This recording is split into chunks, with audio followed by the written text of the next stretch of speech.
You've probably heard the buzz about microdosing, taking tiny, subperceptual doses of certain substances to boost creativity, focus, and mood.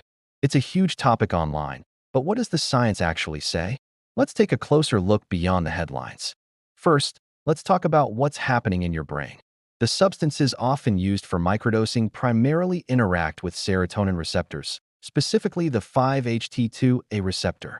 Think of these receptors as locks and the substance as a key.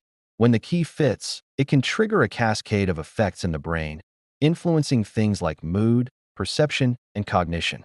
Proponents believe that microdosing gently stimulates these pathways, leading to subtle but positive changes without the intense effects of a full dose. This might explain why some people report feeling more creative or emotionally open. However, our brains are incredibly adaptive. This brings us to tolerance. When you repeatedly stimulate the same receptors, your brain can respond by reducing their number or sensitivity.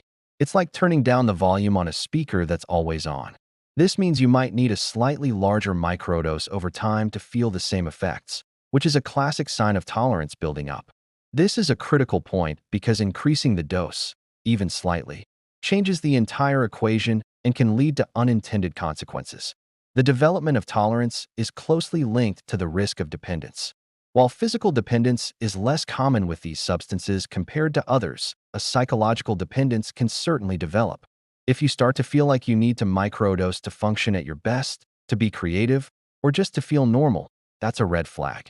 It's really important to be honest with yourself about why you're reconsidering it and to be aware of this potential for psychological reliance. Now for the long-term risks, which is where the science gets really blurry. Because microdosing is a relatively new trend, we just don't have long-term studies on its safety. One major concern is the heart. The same serotonin receptors that are in your brain are also found on your heart valves.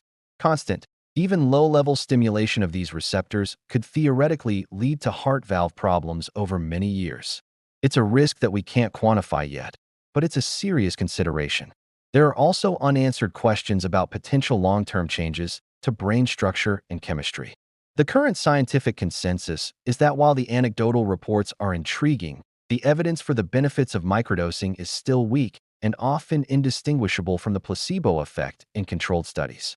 The risks, though not fully understood, are real and need to be taken seriously. If you're struggling with your mental health, please reach out for professional help. There are proven, safe, and effective treatments available. Talk to a doctor or a therapist. Your well-being is the top priority.